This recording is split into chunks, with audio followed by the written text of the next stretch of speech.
I'd say there are probably four main reasons why people come to us to buy e-commerce businesses or do it more generally.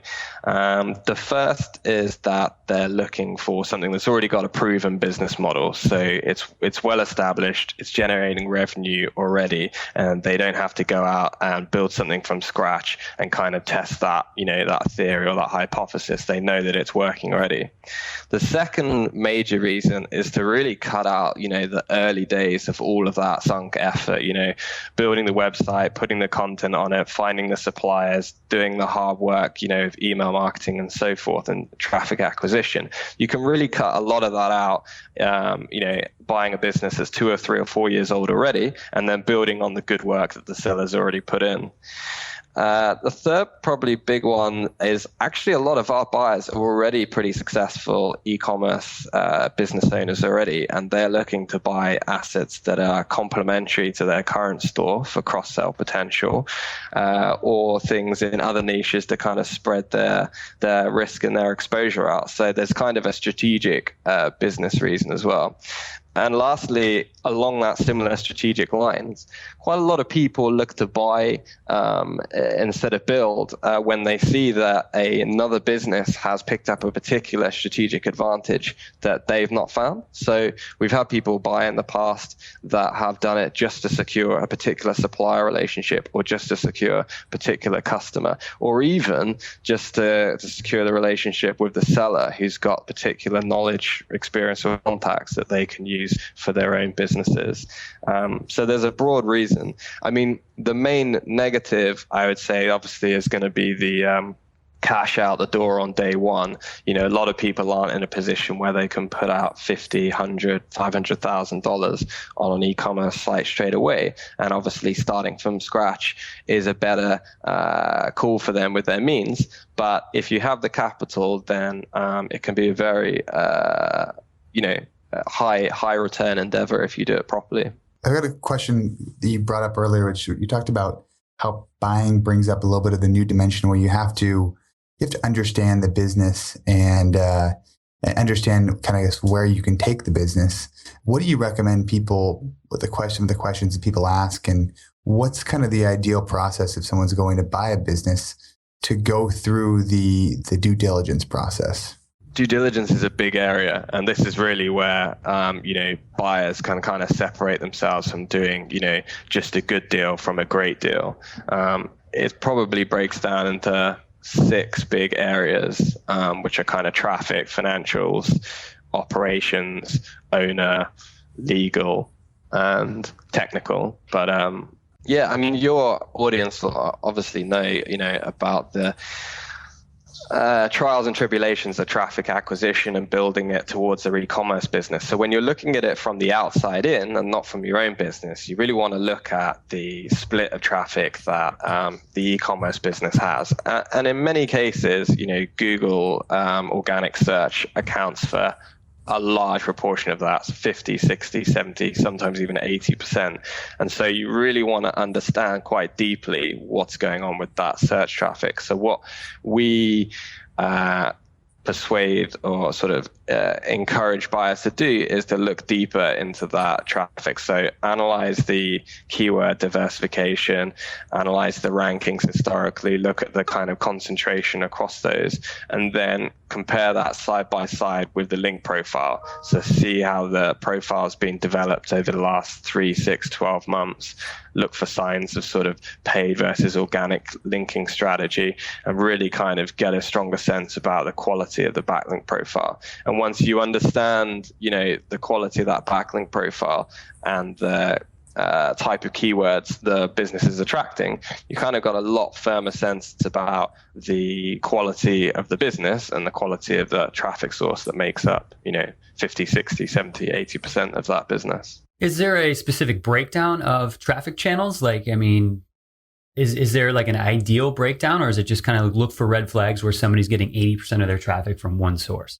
No, so there's definitely a temptation for people to be overly concerned about a very high percentage from one particular channel. But I think that's unavoidable. I mean, over the course of 300 or 350 plus business sales that we've done now, Google search is always the predominant channel for traffic, which is why it's so important just to really dig into the nuts and bolts of that traffic and really understand what are the trends been over the last 3, 6, and 12 months. What's the keyword rankings like, and how's that likely to play out under your ownership over the next 6 months and beyond. So it's really a case about digging into the detail rather than getting too worried about, the size of the overall pie. Let's move to financial. What are we looking for as a buyer on the financial side? Yeah, so similar to traffic, and you should really kind of try and appraise the two in the same way. You want to look for a trend that's obviously, in an ideal world, growing or flat, ideally not declining by any means. I think you should probably avoid that sort of business profile.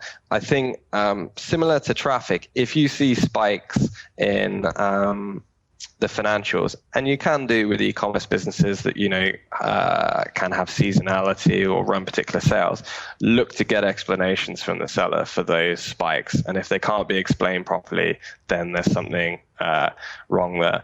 But really, you're looking for a stable and growing profile. I mean, if it's high growth, that's brilliant. But the due diligence aspect of financials comes down all the way down to documentation, and that's making sure that the seller has the documentation, the merchant processor statements, the bank deposits, the invoices for expenses to back up the numbers that they're saying they're doing in whatever marketing materials they're using to sell the business. That's probably the mindset you want to engage in when you're evaluating the financials. What conceptions or preconceptions do people come into the buying process with? And where are people usually nervous about the financial side? Yeah, it's a great question. I think most people come in skeptical, and they should do. Yeah. I think we encourage that skepticism because that's caution, and you should be approaching anything as a private detective type approach. I would say that for the most part, buyers are concerned about hidden costs when it comes to financials. So most sellers can fairly easily evidence their revenues through, their 2 checkout statements, their PayPal statements, their Stripe statements, or whatever shopping cart software they're using. But when it comes to expenses, it becomes a lot easier for the seller to hide those. So what you want to look for, and this is very helpful if you run your own e-commerce business, is tally up the type of expenses that you'd expect the business to accumulate. So obviously there should be credit card expenses, should probably be shipping expenses, should be costs for subscriptions to software. If there's a VA attached to the business, there should be payments out for them. There should be cost of acquiring inventory and so forth, if it's that type of business. And really, you want to be auditing on a monthly basis exactly the invoices and expense lines that they have for at least the last 12 months and making sure that everything checks out. What are some of the biggest mistakes that you see first time, maybe even seasoned e-commerce store buyers make, and how do they avoid these? What are the mistakes you see most often? Yeah, I think not fully understanding what's required to run the business, I think. So when we were talking about, understanding key man risk and understanding the operations, a lot of people can get caught up in the traffic trends are great, the financial trends are great, I'm going to make a killing on this business, I got a good price. But then they'll buy the business and realize that it's a whole lot more work than they thought it was going to be. And some of that work they're not capable of doing themselves. And so it becomes a kind of a costly or a bit of an effort nightmare. So I think that my number one advice to buyers looking at a business is make sure all of the numbers check out positively, but get the seller on the phone and really get a good understanding on the nuts and bolts and the boring kind of operational day-to-day stuff, because that's going to be what makes a difference when you've bought the business and you're stuck with it. I think having a clear plan in place for the business before you buy it is good.